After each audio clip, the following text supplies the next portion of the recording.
I think once you open up into opens rugby, Sure. I mean, like professional outside of the academy, then you feel that competitiveness because you're a youngster and you want to break into the team. Yeah. And then there's the guys that are playing. Then there's the older guy now who hasn't played for a while, and he wants to also prove that. Listen, this youngster that you guys want to give opportunities He's to, nothing. he must wait. he must wait his chance. So it's it's a very competitive environment.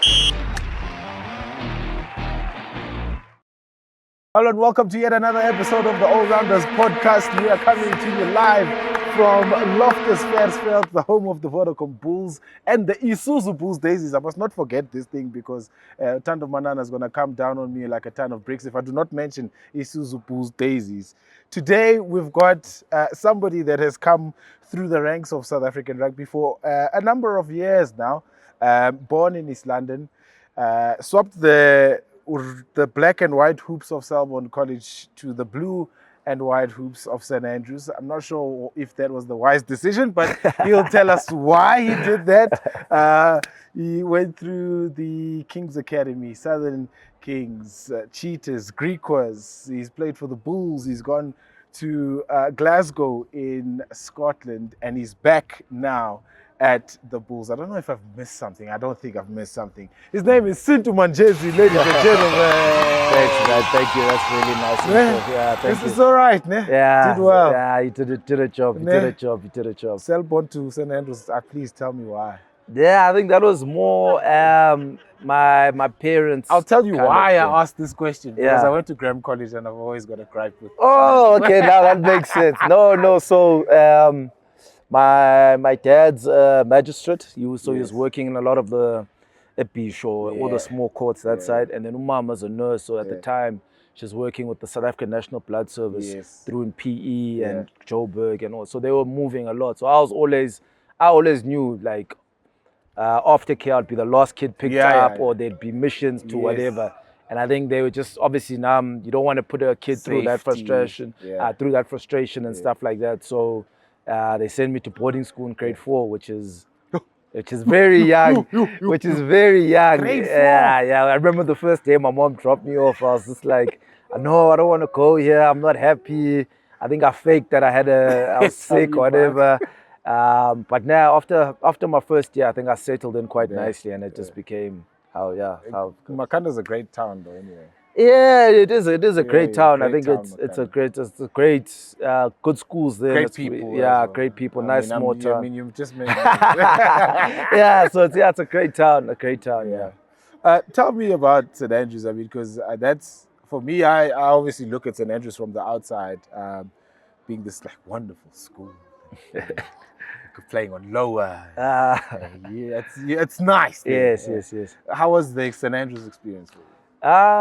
So I think it was very nice in terms of a schooling perspective and an academic perspective, but also being able to play sport and being in boarding school. So it was never, you could play for quite a long time and you were always doing things together as a group, but you also learned to be independent. And I think that's what I kind of gained from being in boarding school. Going into high school, obviously, just going through everything about high school and boarding school is quite nice. Like you said, Grahamstown's a very small town, but it's a nice community. I think it's a nice place to go to school to. Go to school at, and nothing to do, by the way. Yeah, that's the thing. But like, I mean, it's funny. Like when you don't have anything to do, that's when you find the most things to do. So yeah, you always being creative, and I think that's something that helped my sport because I mean, if you not at home or whatever, you're not watching TV because of the restrictions to that. You're always playing outside, always with mates, always. So I think of a lot of my close mates now are guys that I met in grade 4, 5, 6, 7. And I think, it's just a really privileged to have been able to go to such a good school. And I think it created a good foundation to the person that I've become. It's very rare. I mean, sometimes when you look at the first team career of a rugby player, you played 3 seasons. Yeah. Like you usually play, and I understand then under 16 was probably not like the age group team that was like, as as sort of well put together as it is now. Yeah. So you skipped under 16. Yeah, you played grade 10, grade 11, and matric. Yeah. And how did that come about? So it was actually funny. So we had because we were still deciding to. I think at the time we'd had under 16s the season before, and then not had it like a couple of seasons before that as well. So I remember they called all the under 16s into the auditorium or whatever it was. Then Mr. Miles, who was the first team coach, was like, raise your hands if you want to have under 16 or. And if you don't, put your hands down. Yeah. And I think like only like 5 guys raised they had. I don't know. Ellen Miles thing to put it to. Yeah. So we were all excited. We were all excited in terms of going into opens. Yeah. I was very much excited going into open rugby. And I mean, grade 10, I think, it's just about playing, man, and expressing yourself. I think you don't really think about it a lot, especially when you've been backed and you know that like everyone was excited for me. I remember my first cap, like all my mates are excited for you. The coach is backing you and they're just saying, go and express yourself. So I think you don't really think about everything else. You're just in the moment. But I can tell you now that first night before that first team game, who was your first team cap? So we played, for me it was Maritzburg at Grey PE. Greyfest. I didn't sleep the night before. Then we took a bus there. What year is this now? That's 2011. 2011. Yeah, they gave us a 50. But I scored a try in that game, and I think that just kind of set in store, or kind of laid the foundation to my first team career. 2011. That's like after Ryan Dugmore, James Price. Yeah. They were the 2010 year. Yeah, they were the 2010. Very good sort of passage for St Andrews. That period. And then, I mean, rugby wasn't only just the sport that you played. You played first team rugby, first team cricket. Yeah. So Grand Como. Coke Week. And Craven Week. And country districts. What was then country districts. Which was then country districts at the time. How was that experience, balancing the two sporting codes and excelling in both? For me, it wasn't really a big thing. I think, to be honest with you, up until maybe grade 11, I'd always told myself I was going to play cricket. Really? Yeah. Proteas? Yeah, that's like genuinely like so like rugby was nice and I played it and I got to like express myself. But a lot of the work the extra hours that I put into it wasn't to become a better rugby player. It was always practice my bowling, getting faster, everything had to do with being a better bowler. It was never anything about being a better rugby player. I think just playing both and training cricket things and focusing on cricket just allowed me to become a better rugby player. But the focus was never just rugby. And I think in matric, I don't know, man. I just kind of thought about it and I was like, it's I'm bowling, but I'm only bowling. So it's like, and I think I played a 4-day game, EP under 19. Against SWT, and I bowled, and then like you're done for like 40 overs.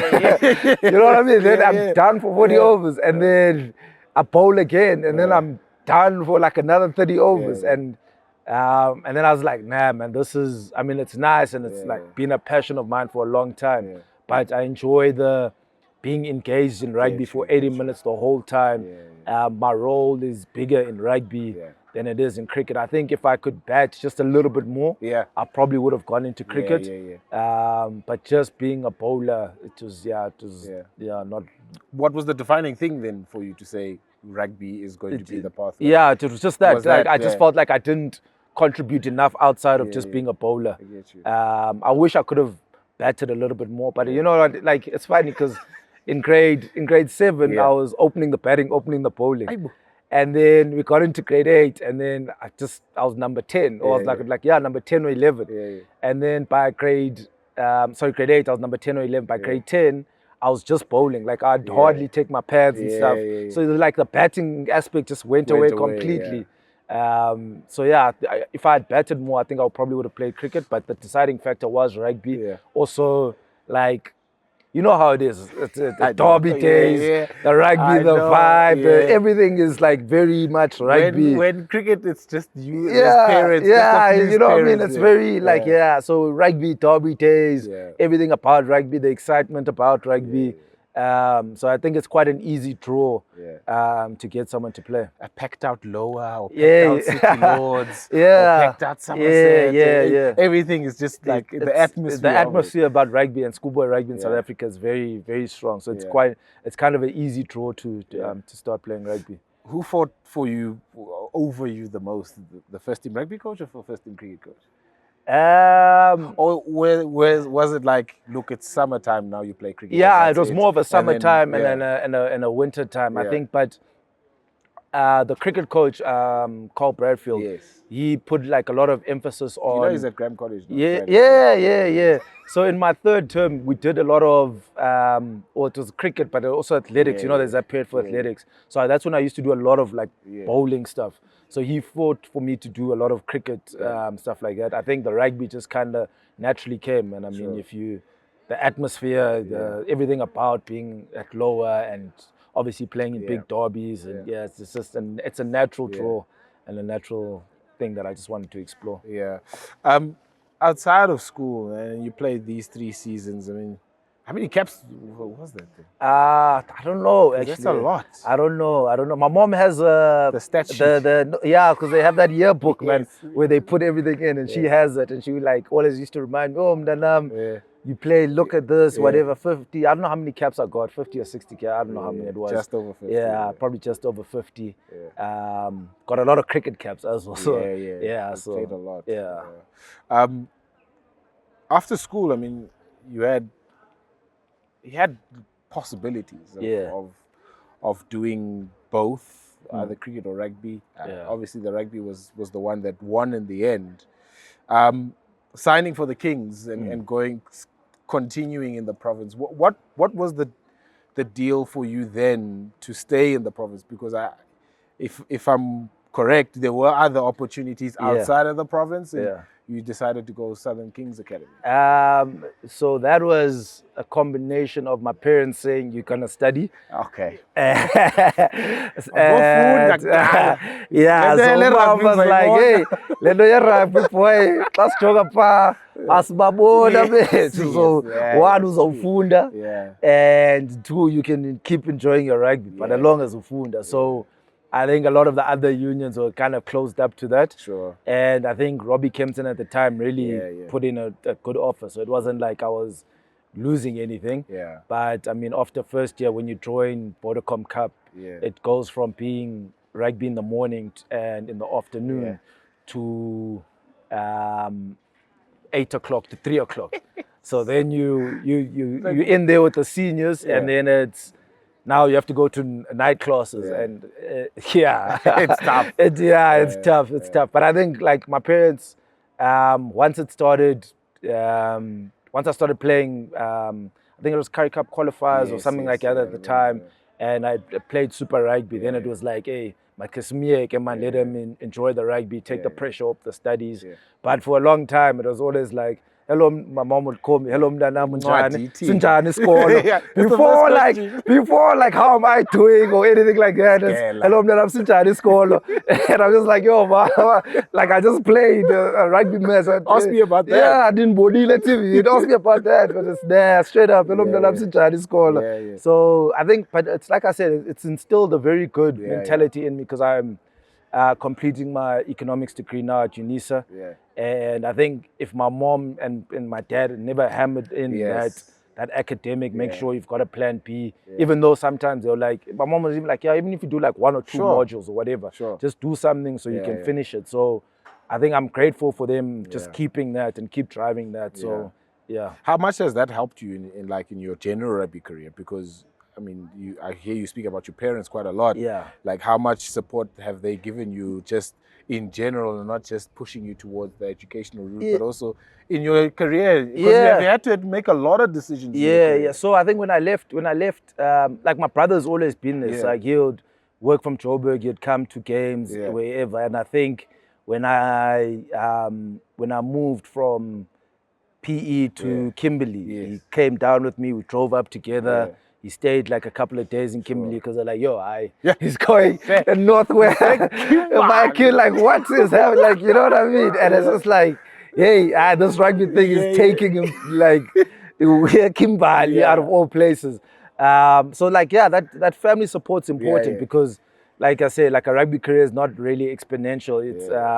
It's got its ups and it's got its downs, and I think you need to surround yourself with people who really care for you outside of everything that you achieve or want to achieve or doing or whatever. Those people that are like that hold you down to your core, and most importantly can hold you accountable. And I think my family's really been that for me. Especially like I say, my brother driving up with me, he'd come down, watch games. My dad's always calling me, you did this well, you did this well, always having that support. It's really grounded me, and it's just reminded me of why I do it, and it's given me something to just be motivated for. And I think when you're sometimes lost in the ups and downs of rugby, it's good to have people that ground you and I think remind you. It goes well. I mean, St. Andrews is a nice school. I mean, get lunches every day. Nunga, like if you've been to St. Andrews, like in cricket, we also say everyone says you gotta make sure you make it to lunch. Everyone, you know what? Usibio speaks about this. He's like, playing cricket, you're coming from Queenstown, la lunch as St. Andrews, la lunch as everyone says it, and it's like it's funny because like for us. For me, it was always like when we played Hilton, or like they had that's another. So like, I remember when I was there, they were like asking you how you want your eggs. You want an omelette? I'm like, this is something else. You know what I mean? Got all the cereals laid out. You know what I mean? Yeah, I'm like, this is another level. But like, it was always funny. Like you'd obviously I had mates from Selborne also, and they're like, yo, when I am, la lunch. Serious la lunch.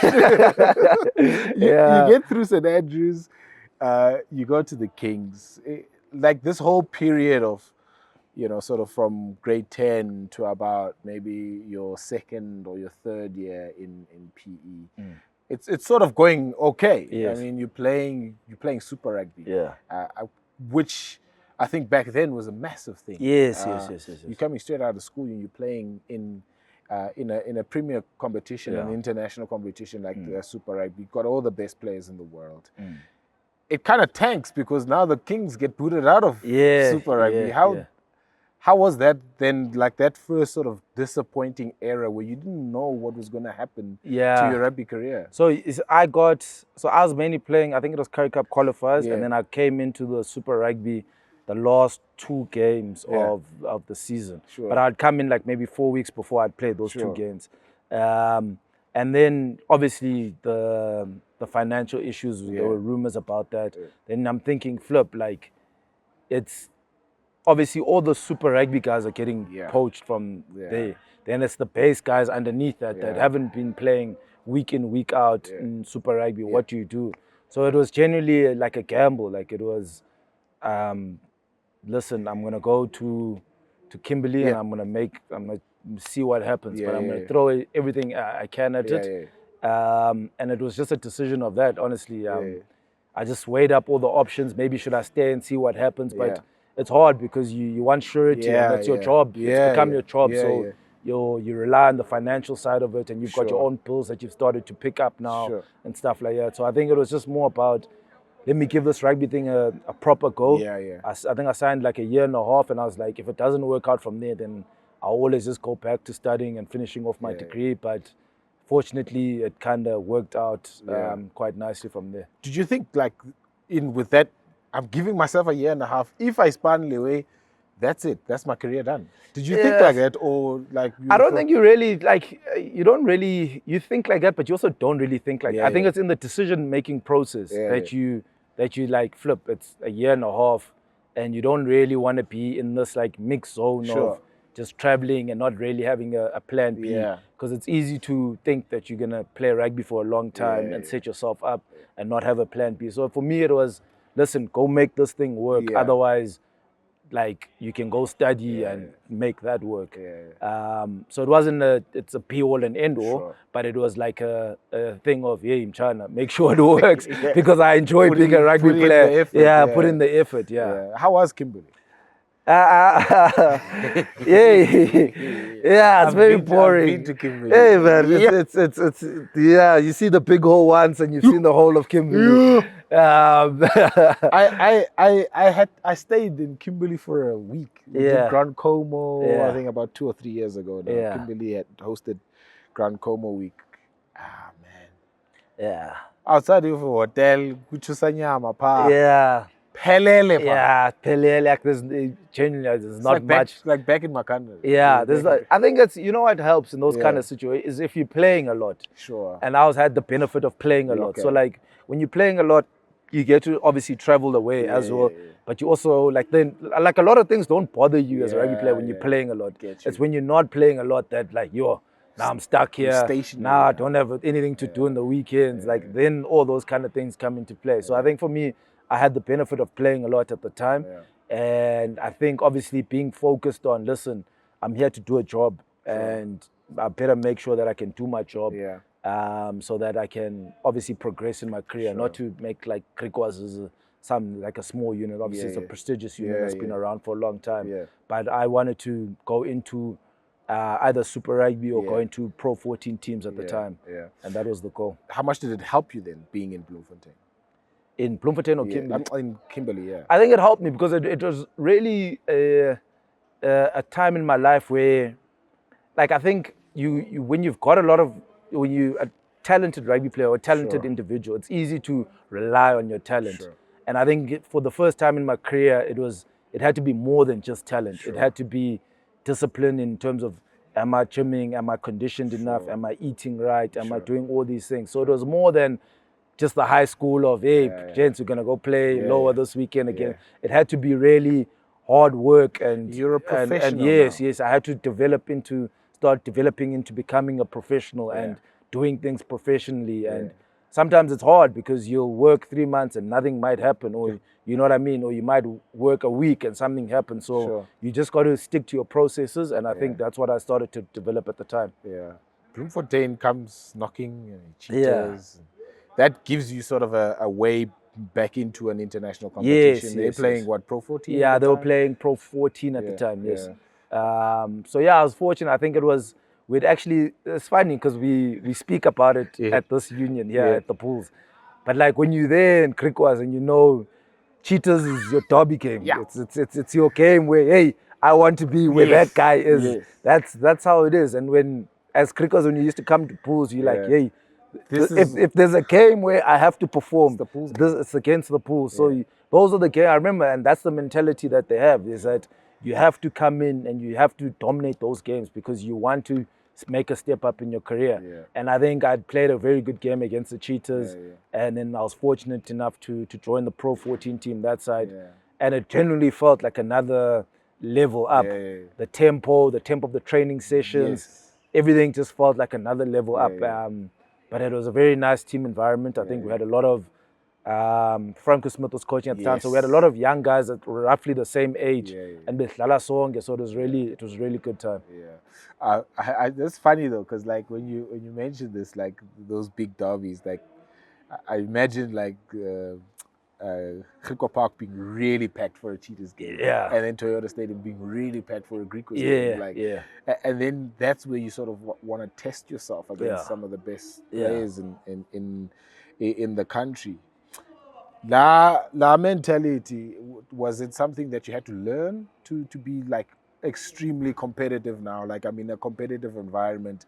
I'm not that St. Andrews kid that used to sort of play around now. It's serious stuff. I need to be at my best almost every time. And it goes back to the professionality that you speak about. So I think in the academy you feel a little bit of that, but you're also a little bit shielded, you know, because I mean there's like a natural progression. So it's like professional, because you're gymming and competing against each other, but you're still shielded from that. I think once you open up into opens rugby, I mean like professional outside of the academy, then you feel that competitiveness because you're a youngster and you want to break into the team, and then there's the guys that are playing, then there's the older guy now who hasn't played for a while, and he wants to also prove that, listen, this youngster that you guys want to give opportunities to, nothing. He must wait. he must wait his chance. So it's a very competitive environment, and that's what you learn when you make it professionally. That listen, hey, people have bills, and it's not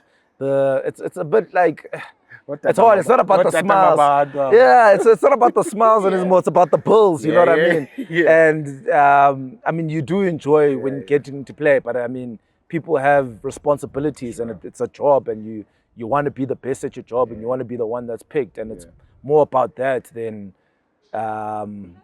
just coming in and acting like everything you're gonna get your opportunity. Because if you have that mentality, you'll never get your opportunity. You were with Cooks at King's Academy. Yeah. I was with Cooks at King's. How was it? Cooks was funny, man. Yeah, Cooks was funny. I mean, I think he's obviously got it a little bit more funnier now, obviously, because he's looked into that. But like, he's character. Yeah, he's a bit of a character. One of the guys that he's funny. I had a good time with him. That's funny. Pro 14. That's tough. I mean, how many seasons you spent there? Two seasons. Yeah. So the I think my second season was cut because of COVID. Yes. How was that experience, man? Because now it's a different competition to the Currie Cup. It's a different competition to Super Rugby because you're traveling to places that you probably hadn't gone to before.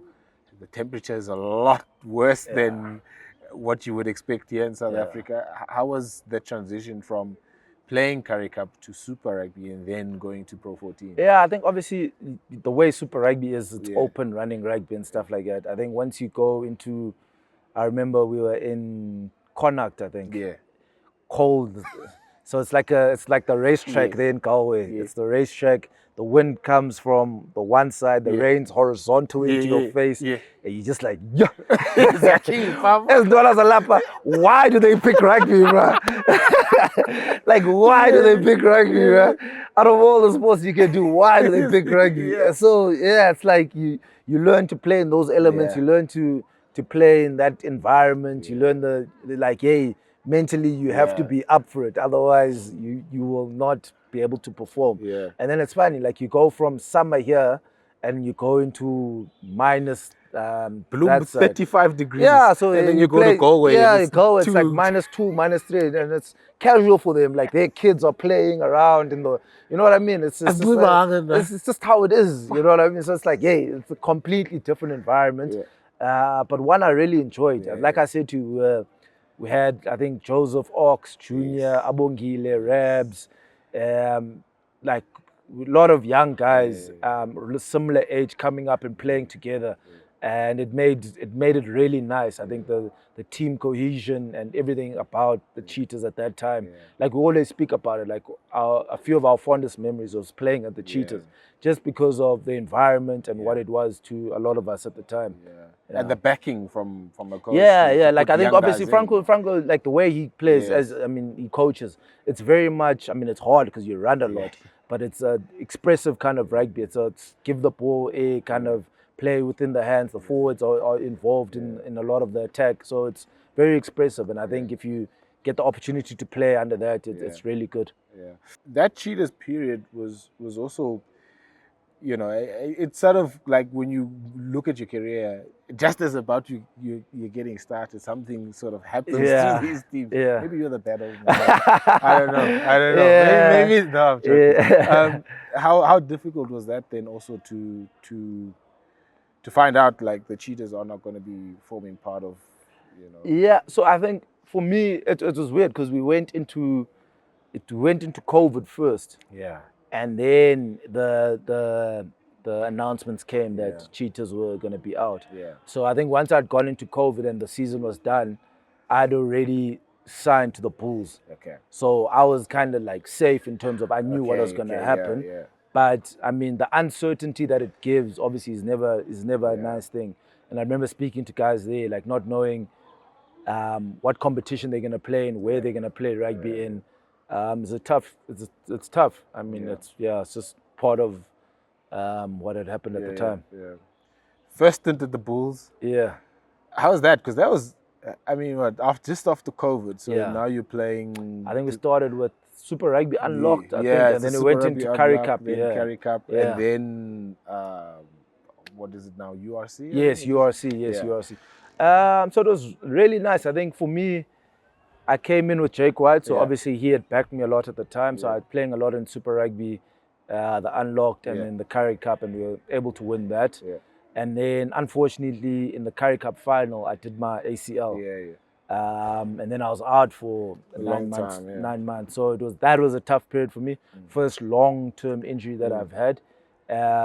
Once again, that comes back to having family and having the close people around you that get you through those times. Because I was playing a lot of the time in Currie Cup, Super Rugby Unlocked. Looking forward to coming into. I think there was another small tournament that they had, man. Rainbow Cup. Yeah. Rainbow Cup. So I wasn't able to play in that, and I was Yeah. looking forward to getting involved in that. But then I did my ACL, so it was just one of those things again of something else has happened now. How do I get through it and stuff like that? And thankful to my family and friends that I have around me. Yeah. How difficult is like getting through injuries though, like mentally, physically? Because I mean, you reference having a support system, family, friends, whatever, but also most of the time it's you. It's the physio, it's rehab, and you have to push yourself. That is mental and also physical. I think the tough part about it is obviously you're so used to being active.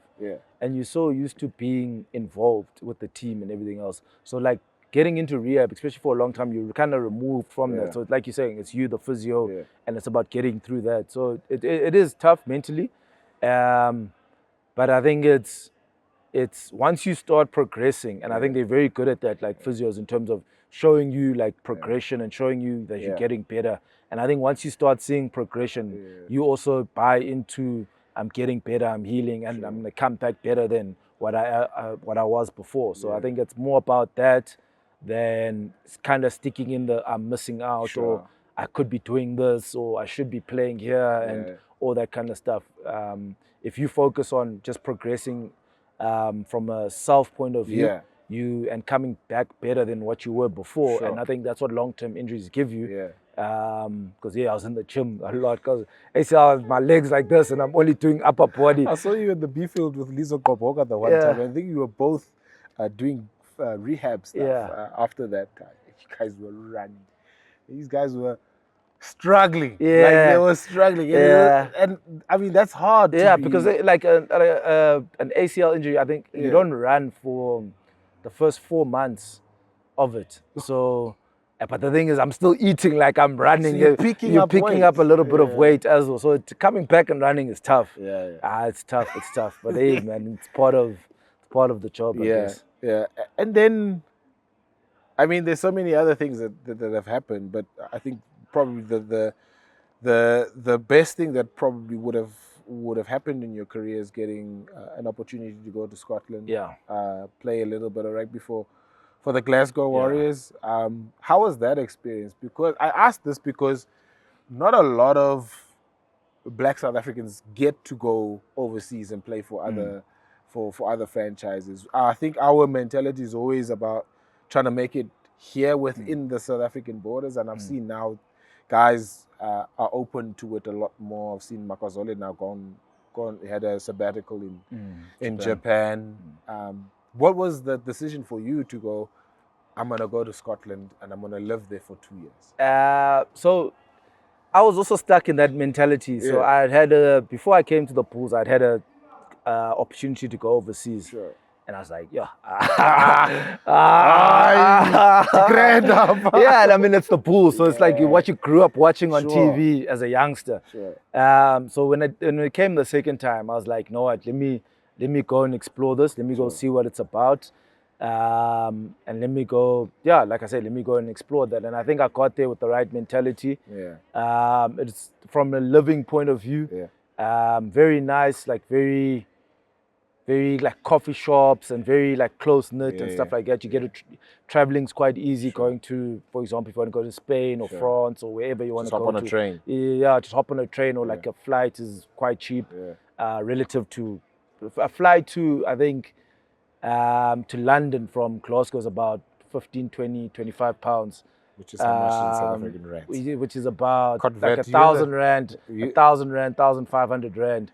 And that's expensive, man. No ways. If I fly to Cape Town now, it's like 2 or 3 grand. You know what I mean? And it's a longer flight. It's about a 40-minute flight from even flying to East London now is about the same price. So it's quite a lot. So I think being able to travel and being able to see different places is quite nice.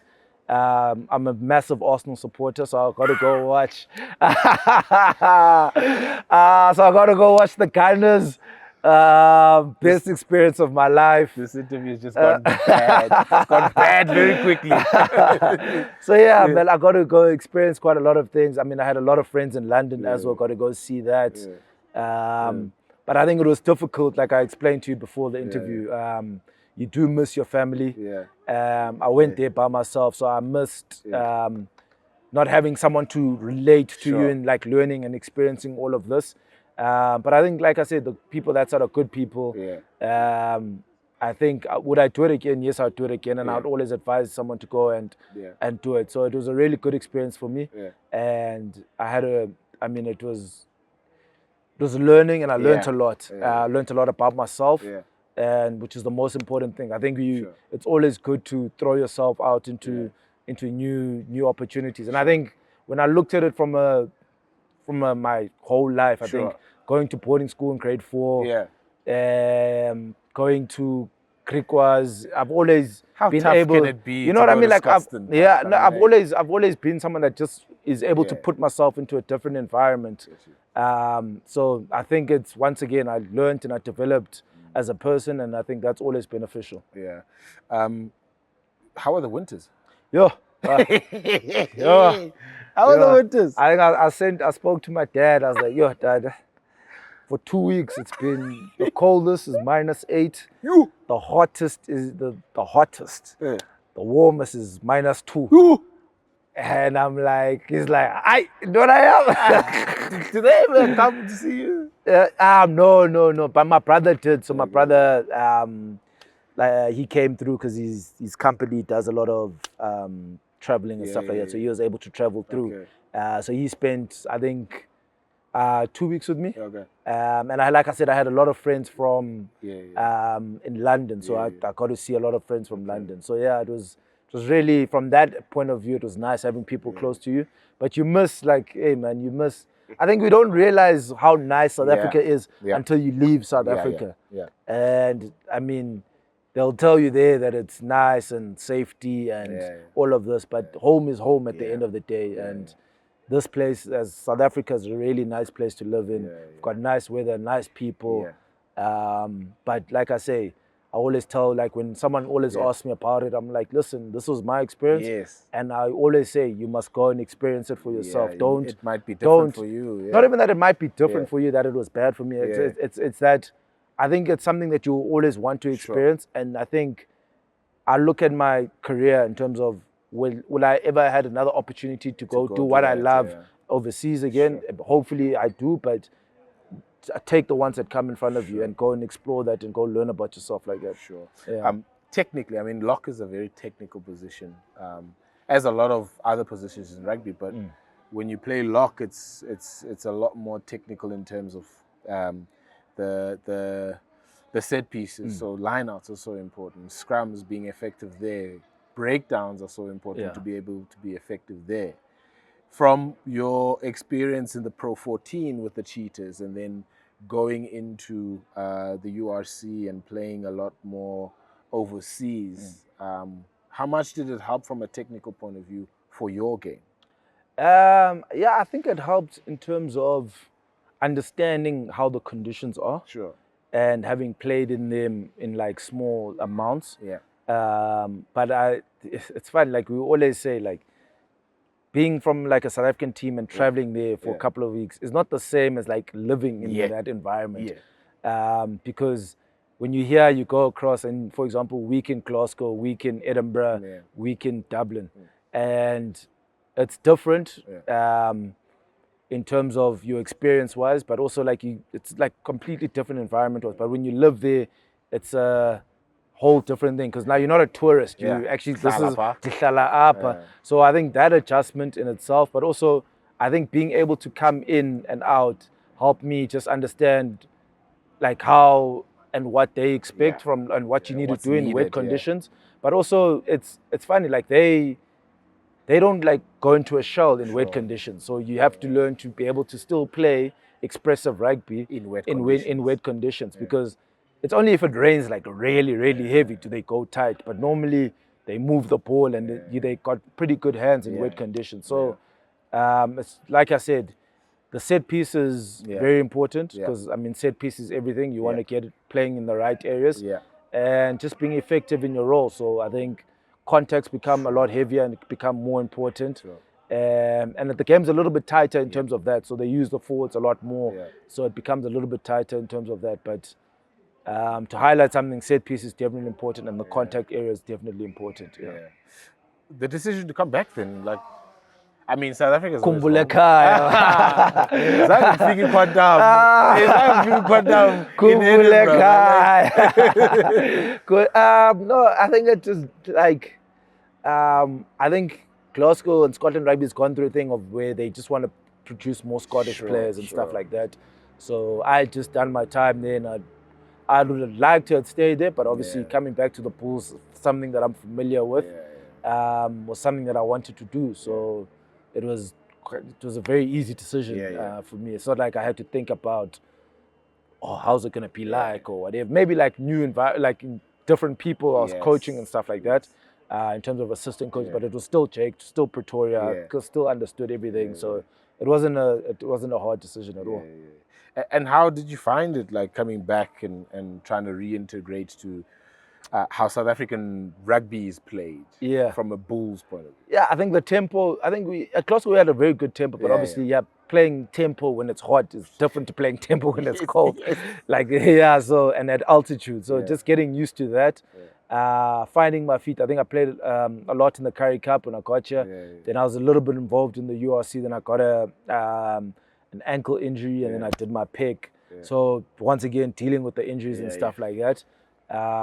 So I think the first season probably didn't go as planned for me. I would have probably liked to have played more in the URC and gotten myself more involved there. But I think I've got a good opportunity now in terms of the Currie Cup, and hopefully getting into that URC squad and playing again in the URC in my second season is what I'm looking forward to. Yeah, touching on the Currie Cup, I mean, it's been a decent start. Barring the Cheetahs result here. I mean, Pumas, the Pumas result here. How are you enjoying Currie Cup and obviously working with a different set of coach? I mean, Piwe is a very different coach from Jake. More emphasis on skill work with Piwe than more structure and all of that stuff. I think Coach P holds us to our standards. And I think we let ourselves down in terms of our standards this weekend. So I think we've kind of just tried to remember why we're playing the Currie Cup. And one of our mottos is all in all the time. And I think this past weekend we were a little bit used to things going our way very easily. And I think this is the first time that a team's kind of punched us in the face. And how did we react? I don't think we reacted the way we should have reacted. But I think, luckily in rugby, a week's a long time. So this week we're going into Poland, which is going to be a rough one. But like I said, we've got an opportunity to rectify the past weekend. And like I said, working in Currie Cup's been nice with Coach P. He's allowed you to be who you are, express yourself, for as long as it's within what the team wants to achieve. And it's been good. Tough place to go to, Wellington. I'm hearing things, but I will see. Cheetahs have fallen there. The Lions have fallen there. So it's going to be... And I think the Pumas lose there. No, that game was in Bombela. Oh, okay. Tough place to go to, Wellington. Yeah. So, I want to go back to a conversation that we had earlier about like ambitions and you seeing yourself as a Protea more than a Springbok.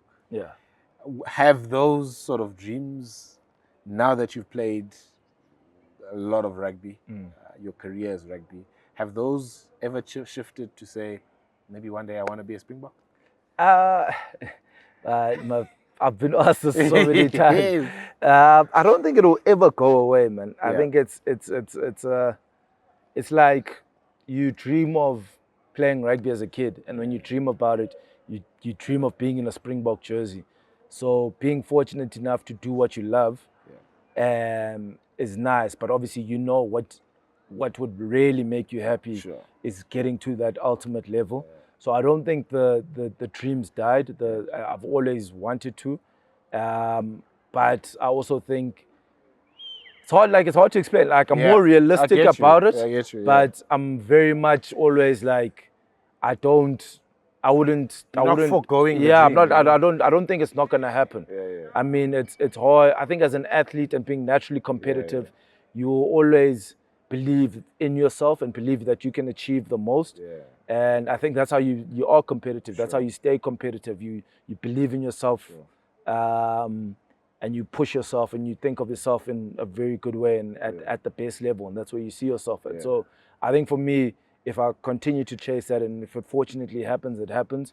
But also if it doesn't happen, I think rugby's really allowed me to live in different environments, express myself, grow as a person, and it's given me a lot. So I don't see my career as failing if I don't get there, but it's also like not complete if I don't get there, you know what I mean? So it's it's a hard one to really explain to people, but I'd like to get there, but if I don't, there are other things that rugby has given me that I'm very fortunate for. So if you're 30 now, you still got probably another 5, 6, 7 years. My knees, the knees go very quickly, man. The knees go very quickly. Still very early.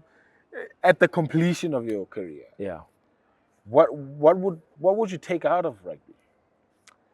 I think the mental aspect of being competitive.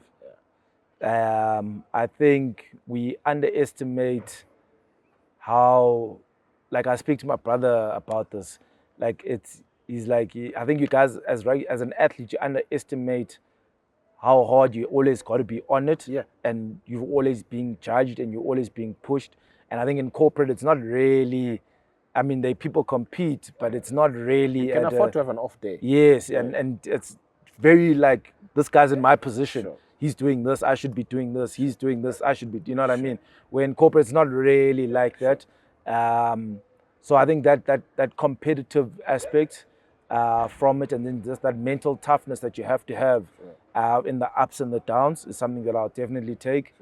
And I think being in different environments is something that I don't take for granted, and learning to adapt, and if I don't really adapt well, like having self-reflection on what can you do or what could you have done better. So I think those are mainly the two things that I kind of think about that rugby's really given me in terms of personal growth and personal growth kind of aspect. South Africa is a very sport-mad country, whether it's cricket, whether it's rugby, whether it's football. Well, with that, as an athlete, it comes a lot of criticism from people who I think would ideally want to be in your position because, I mean, they see themselves doing a better job.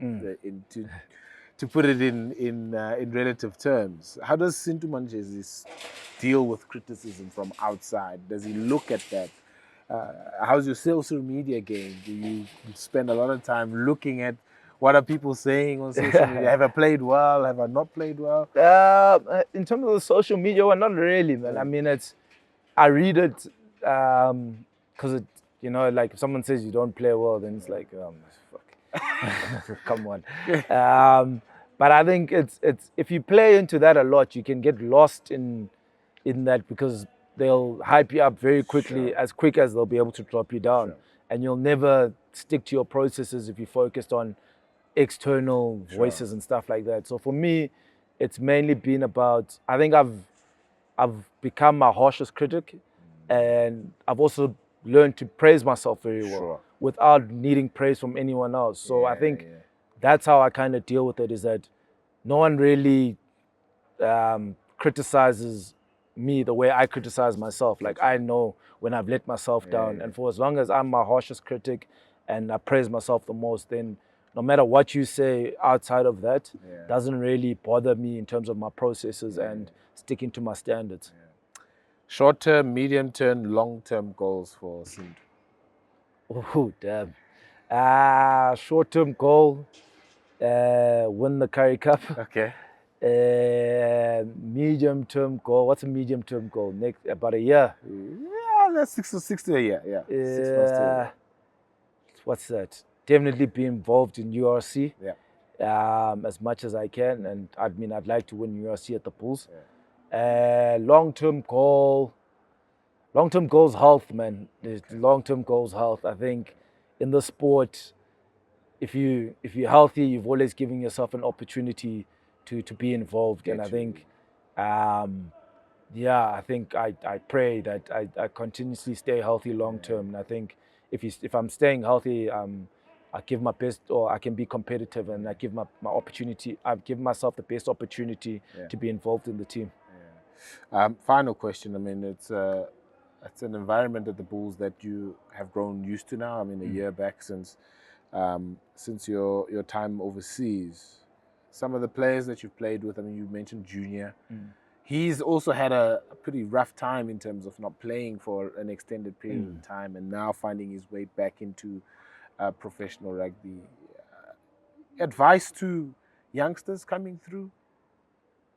In terms of, in general? In general, like how to be a professional in this. It's hard, man. I think like there's this kid Marco, the eighth man for us, and he's like, hey, you love recovery, eh? You love recovery. I'm like, no, man, I don't love recovery. I just need this because of my age. And I was like, I was also at your age, and I looked at the old guy. He's like, hey, bro, come foam roll, come do this, come stretch, because you'll extend your career. You add 1 or 2 minutes, like, man, this old guy is telling me to recover. Now I want to go out with my boys, go enjoy my life. I'm 21, bro. I mean, I don't have niggles. I don't have. I can just keep going. So it's fine. Like I think the best thing is continuously be willing to learn. Get you.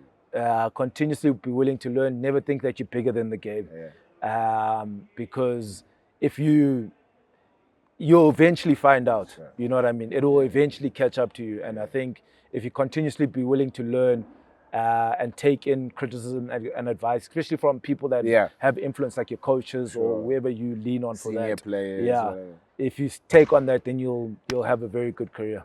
Sintu Manjezi, thanks for your time. Thank you really so much. Really appreciate it. All the best for your short, medium, and long-term goals. I appreciate that. We'll be there watching, and hopefully, I mean, it's what, 30?